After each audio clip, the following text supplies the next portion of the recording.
Bukit Nebo, sebuah bukit yang disucikan di kawasan Yordania. Berada di ketinggian 800 meter di atas permukaan laut, Gunung Nebo menjadi kawasan tertinggi di Yordania yang dapat melihat panorama indah lembah Yordan dan melihat langsung kota suci Yerusalem di Palestina.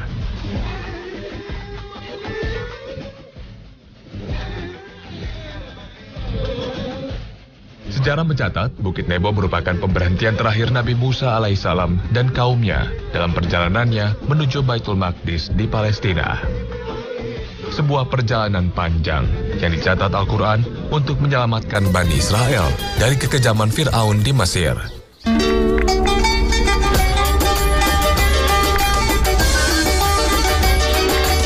Penasaran akan keberadaan jejak Nabi Musa di Bukit Nebo? Aku, sang musafir, bergerak dari kota Amman, ibu kota Yordania, sekitar 40 km ke arah barat daya melalui kawasan perbukitan.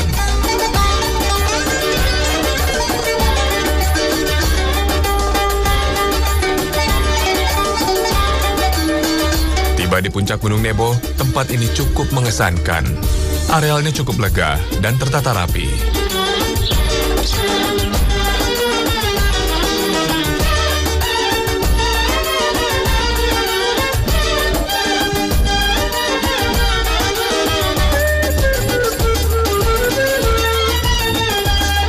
Sebagai tempat pemberhentian terakhir Nabi Musa, aku mencoba mencari jejak-jejak Nabi Musa dan kaumnya di tempat ini. Sebuah prasasti yang menyebutkan petilasan Nabi Musa mengundang perhatianku. Di kawasan inilah kaum Nasrani meyakini sebagai tempat dimakamkannya Nabi Musa. Sekalipun tidak diperkuat temuan arkeologis yang menunjukkan keberadaan makam Nabi Musa. Sejumlah catatan menyebutkan Nabi Musa dan kaumnya hanya sampai di tempat ini dalam perjalanan menuju Baitul Maqdis Palestina dan tidak pernah sampai di Palestina.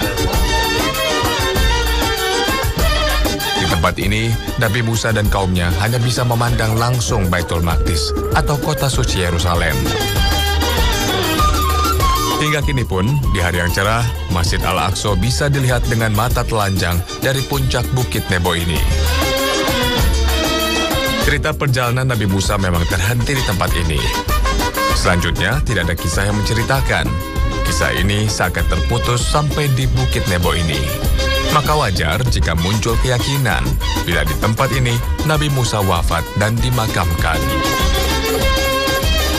Namun Rasulullah SAW menyebutkan dalam hadisnya bahwa makam Nabi Musa berada di Al-Kasib Al-Ahmar atau gundukan merah di jalur lintas perjalanan Isra dari Mekah ke Al-Quds. Kawasan Nebo Yordania disebut sebagai jalur perjalanan Isra Nabi Muhammad SAW. Hal ini diperkuat dengan doa Nabi Musa alaihissalam kepada Allah dalam sebuah hadis agar beliau diwafatkan di tempat terdekat dari Baitul Maqdis di Al-Quds. Dan tempat terdekat itu adalah Bukit Nebo ini. Kang, dikatakan bahwa di tempat ini, di Jabal Nebo inilah tempat perhentian terakhir dari Nabi Musa alaihissalam. Ada juga sejarawan Islam yang mengatakan bahwa Nabi Musa dimakamkan di kota Ariha di Palestina. Lalu bagaimana dengan yang di tempat ini? Ya Mas Al, itu pendapat Imam Al-Tabari. Tapi banyak sejarawan Islam juga yang menolaknya. Dan ada juga Mas Al, hadis dari Nabi Muhammad SAW. Beliau mengatakan, Wallahi lau anni ingdahu. Kalau aku berada di kuburan Nabi Musa alaihissalam, la ra'aitukum qabrahu. Aku akan tunjukkan kepada kalian di mana posisi kuburan Nabi Musa alaihissalam. Ila janbit tariq, yaitu berada di pinggir jalan. Inda Kathibul Ahmar, di daerah Kathibul Ahmar. Nah Mas Alfian, pertanyaannya, apa sih Kathibul Ahmar itu? Kathibul Ahmar itu adalah gundukan tanah merah. Nah, para ulama di sini mentafsirkan gundukan tanah merah ini adalah Jabal Nebo yang sekarang kita berada di sini.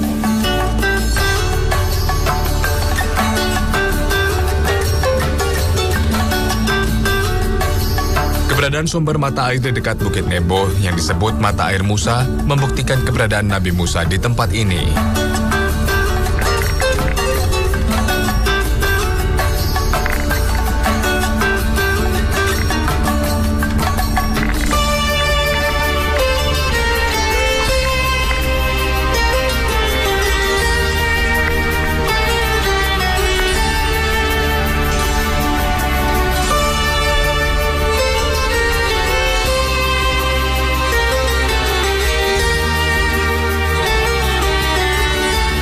Inilah salah satu dari 12 mata air yang memancar akibat hentakan tongkat Nabi Musa sebagaimana disebutkan dalam Al-Quran.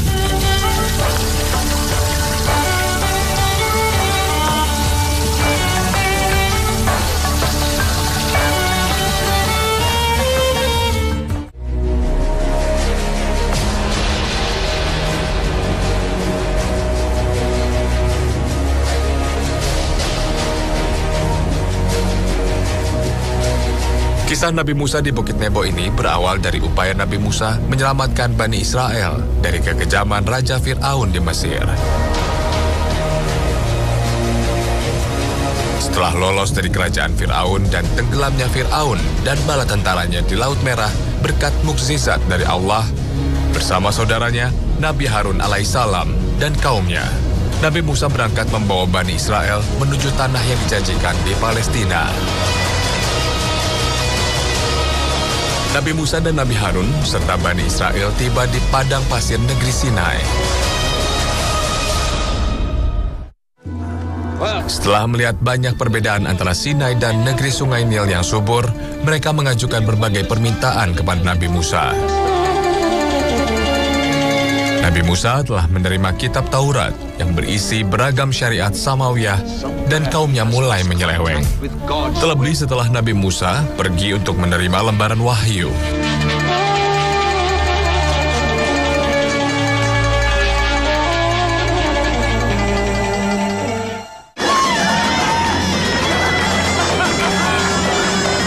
As-Samiri telah mempengaruhi Bani Israel untuk menyembah anak sapi.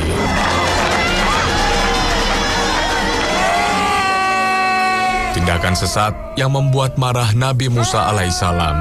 Apalagi sudah tidak terhitung Allah memberikan pertolongan dan anugerahnya sejak keberangkatan dari Mesir hingga Sinai.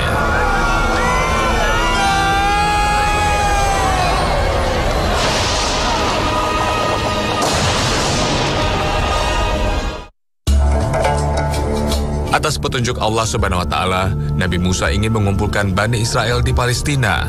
Namun, untuk memasukinya harus melalui perang dengan penguasa zalim di Ariha atau Jericho. Dan inilah keengganan Bani Israel untuk berjihad. Disinilah Allah Subhanahu wa Ta'ala murka dan menurunkan azabnya. Mereka tersesat di lembah Tih selama 40 tahun sebagaimana disebutkan dalam Al-Quran. Dari Sinai, Nabi Musa membawa kaumnya terus bergerak melalui Petra, di mana Nabi Harun wafat dan dimakamkan di puncak Gunung Harun. Perjalanan Nabi Musa dan kaumnya pun berakhir di Bukit Nebo, Yordania, hingga wafatnya. Kang, sebenarnya seperti apa sih kaum Nabi Musa ini? Karena sepengetahuan saya, kaum yang satu ini memang sering menyangkal atau membantah perintah dari nabinya. Bahkan kaum yang satu ini juga membunuh nabinya. Lalu, apa yang dilakukan oleh Nabi Musa pada saat itu? Ya Mas Al, jadi ketika Nabi Musa alaihissalam dan kaumnya diselamatkan oleh Allah Subhanahu wa Ta'ala dari kejaran Fir'aun dan tentaranya, Nabi Musa alaihissalam diperintahkan untuk menuju Ardul Muqaddasah, yaitu tanah suci yang ada di Palestina. Akhirnya Nabi Musa dan kaumnya berangkat menuju Ardul Muqaddasah, melewati Tur Sina, Gunung Sinai. Kemudian Nabi Musa mengatakan, "Wahai kaumku, ingatlah nikmat yang telah Allah berikan kepadamu. Allah telah menyelamatkan engkau sekalian dari kejaran Fir'aun. Sekarang engkau malah berubah keyakinan." Akhirnya Nabi Musa alaihissalam tetap bergerak menuju Ardul Muqaddasah yang ada di Palestina, mengajak kaumnya semua. Dan di sana, di Ardul Muqaddasah, di Palestina, ada penguasa yang jabbar, penguasa yang zalim, penguasa yang kuat dan sadis. Akhirnya Nabi Musa pun mengajak kaumnya untuk berjihad melawan penguasa yang zalim tersebut, untuk merebut tanah yang telah dijanjikan oleh Allah Subhanahu wa Ta'ala. Akhirnya apa jawaban dari umat Nabi Musa ini? Mereka malah mengatakan, "Fadhhab anta wa rabbuka faqatila." Pergilah engkau dan Tuhanmu, berperanglah kalian ke sana. Wa inna hahuna qa'idun. Adapun kami di sini hanya menanti saja. Lihat Mas Al, perkataan keji ini mereka lontarkan kepada nabinya sendiri, yaitu kepada Nabi Musa alaihissalam. Ini berbeda dengan umat Nabi Muhammad SAW. Saat itu Nabi diperintahkan oleh Allah untuk berperang melawan orang-orang kafir, dan ini merupakan perang pertama, yaitu perang Badar. Nabi Muhammad SAW masih memiliki keraguan untuk mengajak umatnya berperang melawan orang-orang kafir. Tapi umatnya yang mengatakan kepada Nabi Muhammad SAW, "Ya Rasulullah, kami tidak akan menjadi seperti kaum Nabi Musa alaihissalam yang mengatakan, pergilah engkau dan Tuhanmu dan berperanglah kalian berdua. Tapi kami akan mengatakan, pergilah engkau dan Tuhanmu dan kami akan ikut berperang bersama engkau." Inilah perbedaan kaum Nabi Musa alaihissalam dan umat Nabi Muhammad SAW. Akhirnya ada dua orang di antara mereka, dan salah satunya adalah Yusha bin Nun yang nantinya akan menjadi seorang nabi dan akan merobohkan daripada kerajaan penguasa yang ada di Ardul Muqaddasah tersebut. Yusha bin Nun mengatakan kepada kaumnya, kaum Nabi Musa alaihissalam, "Udkhulu alaihimul bab." Masuklah kalian kepada tanah yang suci yang telah Allah janjikan kepada engkau sekalian. Perangilah orang-orang yang zalim di sana. Robohkanlah dinding-dinding yang ada di sana. Karena Allah telah mengatakan kemenangan adalah milik kita. Kemudian rombongan ini melanjutkan perjalanannya menuju Ardul Muqaddasah, tanah yang dijanjikan oleh Allah Subhanahu wa taala, melewati jalur Petra. Nah, karena Petra ini merupakan jalur perdagangan, pusat perekonomian di sana. Jadi banyak orang yang melewati Petra saat itu, Mas Al. Kemudian rombongan ini melanjutkan perjalanannya menuju Ardul Muqaddasah dan sampailah ke Jabal Nebo ini. Nah, sebegitu mereka sampai di Jabal Nebo, tidak lagi cerita tentang bagaimana keadaan mereka. Karena itu diyakini di tempat inilah Nabi Musa alaihissalam wafat dan dimakamkan di tempat ini. Wafatnya Nabi Musa alaihissalam di Bukit Nebo menjadi penyesalan hebat bagi Bani Israel. Mereka pun kemudian mengangkat Yusha bin Nun, murid Nabi Musa, sebagai pemimpin mereka yang kelak mampu membawa Bani Israel menyeberangi Sungai Yordan menuju Palestina.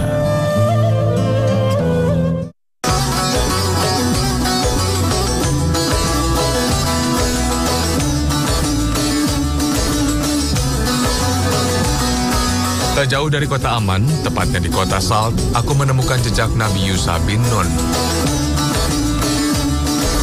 seorang murid Nabi Musa alaihissalam yang mendapatkan anugerah Allah Subhanahu wa taala, hikmah dan mukjizat. Sepeninggal Nabi Harun dan Nabi Musa, kaum Bani Israel menjadi kaum yang tidak jelas nasibnya. Imam Ibnu Jarir At-Tabari dan sejumlah penafsir lainnya menyebutkan Nabi Musa sempat menyerahkan kaum Bani Israel kepada Yusha bin Nun sebelum wafatnya. Nama Yusha bin Nun memang tidak tertulis secara jelas dalam Al-Quran. Namun surat Al-Kahfi menyebut seorang murid Nabi Musa, dan dia itulah Yusha bin Nun. Dan ketika Musa berkata kepada muridnya, maka tatkala mereka berjalan lebih jauh, berkatalah Musa kepada muridnya, "Bawalah kemari makanan kita. Sesungguhnya kita telah merasa letih karena perjalanan kita ke sini." Quran Surat Al-Kahfi ayat 62. Berkat kepemimpinan dan keuletannya, Nabi Yusha berhasil membawa Bani Israel keluar dari padang pasir, menyeberang Sungai Yordan, dan akhirnya tiba di kota Jericho dalam sebuah perang besar yang dimenangkan orang-orang beriman Bani Israel yang dipimpin Yusha bin Nun.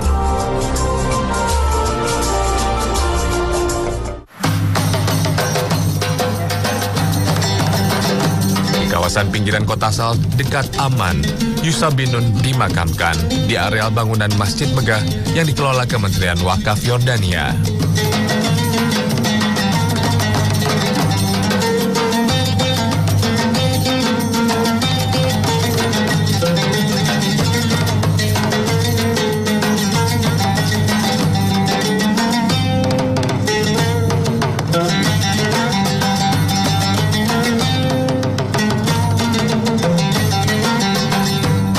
Melihat makam Nabi Yusha, aku cukup terkejut karena cukup panjang. Mirip dengan makam nabi-nabi yang diutus Allah ribuan tahun sebelumnya. Sementara Nabi Yusha hidup di masa-masa kenabian. Kang, sepengetahuan saya, Nabi Yusha bin Nun ini memang tidak pernah disebutkan dalam Al-Quran. Mungkin ada riwayat yang mengisahkan tentang Yusha bin Nun ini menjadi seorang nabi. Nama Nabi Yusha alaihissalam memang tidak disebutkan di dalam Al-Quranul Karim.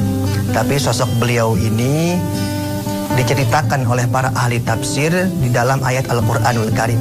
Mas Alfian masih ingat ketika Nabi Musa alaihissalam bertemu dengan Nabi Khidir? Ini ditemani oleh seorang pemuda. Nah, pemuda inilah di dalam riwayat disebutkan adalah Yusha bin Nun. Katanya dalam Al-Quranul Karim, idh qala Musa li fatahu. Ketika Musa berkata kepada Fata. Fata ini seorang pemuda. Nah, ditafsirkan Fata di sini adalah Nabi Yusha bin Nun, yang sekarang kita ada di makamnya ini. Kang, karena kurang familiar itu, maka akhirnya saya sedikit bingung mengenai sosok Yusha bin Nun ini. Mungkin ada kisah yang menarik dari beliau ini. Ya Mas Alfian, Nabi Yusha alaihissalam ini adalah seorang murid Nabi Musa alaihissalam. Kemudian Nabi Yusha juga adalah pemimpin dari kaum Bani Israel. Ada kisah yang menarik Mas Alfian. Ketika Nabi Yusha alaihissalam membawa kaum Bani Israel, yaitu umat Nabi Musa alaihissalam, menuju ke Ardul Muqaddasah, tanah yang dijanjikan oleh Allah Subhanahu wa taala, di sanalah terjadi pertempuran untuk melawan penguasa yang jabbar, yaitu penguasa yang sadis dan tidak memiliki kebaikan sama sekali. Saat itu hari Jumat Mas Alfian. Peperangan hampir nyaris dimenangkan oleh pasukan Yusha bin Nun dan kaumnya. Kira-kira sekitar 90%. Akan tetapi matahari mulai terbenam, akan memasuki hari Sabtu. Sedangkan hari Sabtu adalah hari yang suci bagi Bani Israel. Akhirnya ini membuat diri Nabi Yusha bin Nun dilema. Karena kalau melanjutkan peperangan berarti menyalahi aturan. Dan kalau memberhentikan peperangan berarti ini akan membuat musuh keesokan harinya fresh, memiliki kekuatan yang baru lagi. Akhirnya Nabi Yusha bin Nun memandang ke langit dan memandang matahari. Kemudian berkata kepada matahari, wahai engkau matahari, anti ma'murah wa ana ma'mur. Engkau diperintahkan oleh Allah untuk berputar pada porosnya, dan aku diperintahkan oleh Allah Subhanahu wa taala untuk berjihad melawan orang-orang yang zalim. Kemudian Nabi Yusha bin Nun berdoa kepada Allah Subhanahu wa taala, Allahumma hbisha alayya syai'an. Ya Allah, hentikanlah sejenak perputaran matahari ini. Sungguh luar biasa, karena ini memang doa dari Nabi, maka Allah Subhanahu wa taala mendengar doa Nabi Yusha bin Nun ini. Fahubisat alaihi, maka ditahanlah sejenak matahari tersebut hatta fatahallahu alaihi, sampai Allah memenangkan pertempuran Yusha bin Nun melawan orang-orang yang jabbarin, yang kuat dan gagah tersebut. Akhirnya Nabi Yusha bin Nun bisa memasuki Baitul Maqdis dan memenangkan peperangan ini. Ini merupakan mukjizat yang Allah berikan kepada Nabi Yusha bin Nun alaihissalam. Dan ini diperkuat oleh hadis yang diriwayatkan oleh Ahmad bin Hanbal dalam musnadnya, Inna syamsa lam tuhbas ala basharin illa liyusha. Sesungguhnya matahari tidak pernah ditangguhkan, tidak pernah ditahan kecuali kepada Nabi Yusha alaihissalam.